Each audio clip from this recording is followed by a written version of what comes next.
Monsieur le Président et chers collègues, l'Assemblée des départements de France à laquelle vous participiez la semaine dernière à Marseille a réaffirmé de quelle manière est-ce que nos départements entendaient continuer ou poursuivre leur rôle de garant de l'équilibre des territoires. Et nous savons bien que c'est à l'État qu'il appartient de préserver nos moyens d'action et notre libre administration dans le respect des principes de la décentralisation.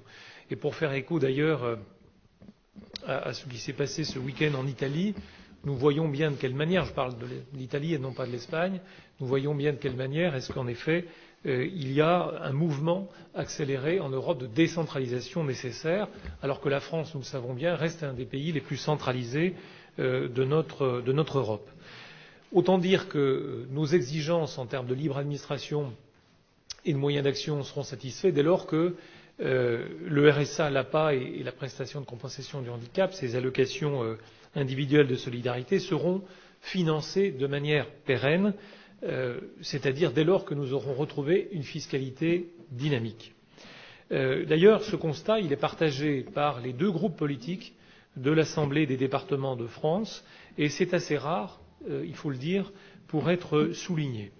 Alors, parmi les annonces gouvernementales, au-delà de celles qui ont été déjà évoquées ce matin, il a été dit qu'il pourrait y avoir des contrats entre les départements et l'État. Un contrat qui, évidemment, vise à maîtriser nos dépenses. Mais la question que l'on peut se poser est de savoir si l'un peut décemment contractualiser avec quelqu'un qui lui doit plusieurs millions, dizaines de millions d'euros, en tout cas au travers des allocations non compensées depuis maintenant de nombreuses années. De la même manière, il a aussi été évoqué l'instauration d'un taux directeur de nos dépenses de 1,2%. Alors, moi je le dis tout net, c'est en soi inacceptable.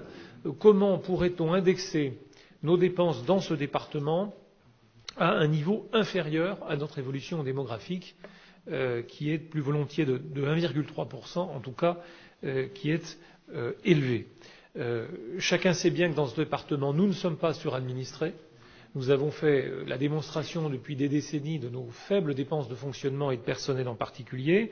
Nous savons que les besoins vont croissant avec une population croissante et j'allais dire qu'il en va de nos routes comme de nos collèges ou de nos services sociaux. Les sollicitations sont parfaitement corrélées au nombre d'habitants. Et je crois que le risque est grand pour nous, dans l'Ain, de voir reculer le service public départemental ou d'exiger trop de nos agents qui sont déjà pour beaucoup sollicités.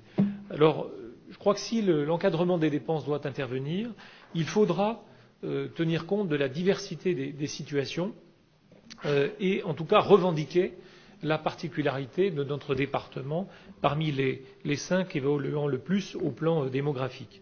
Je crois que l'Ain a toujours contenu ses dépenses de fonctionnement et il aurait beaucoup à perdre d'une telle mesure s'il n'y avait pas de discernement à la clé. Je crois que c'est son action, c'est même sa raison d'être qui pourrait être remise en cause. Je crois qu'au fil des années, nous nous approchons toujours un peu plus du moment de vérité. Et je crois que dans ce combat, parce que c'en est un, nous avons tous à prendre une part active.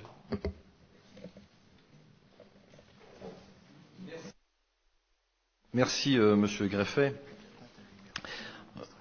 Je partage votre point de vue sur certaines choses, notamment sur le fait que je n'ai pas l'impression que l'État décentralise. Au contraire, dirais-je même, on assiste à une recentralisation rampante. C'est mon point de vue, c'est celle que j'ai exprimée au Congrès des maires vendredi.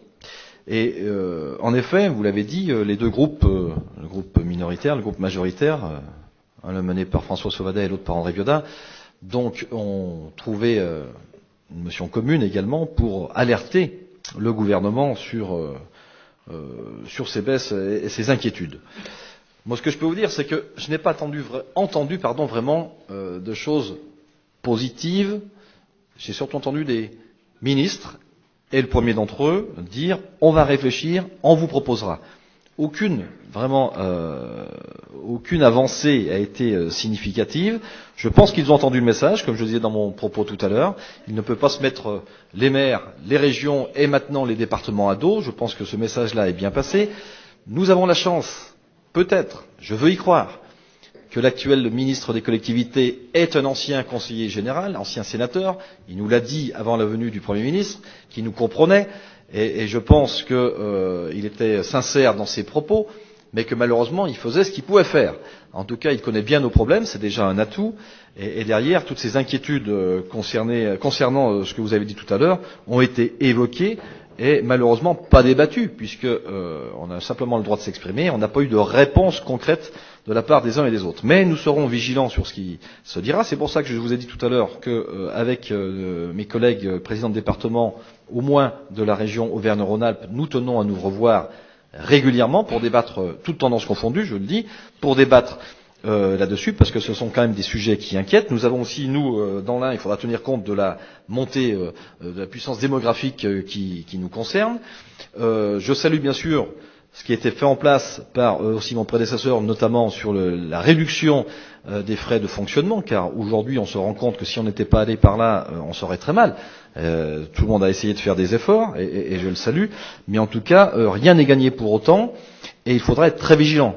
Donc là-dessus, le gouvernement n'a pas été clair. Je pense qu'il a entendu le message, et qu'il faudra faire très attention, parce que je peux vous dire que les présidents de département sont très remontés, que ce soit à gauche comme à droite.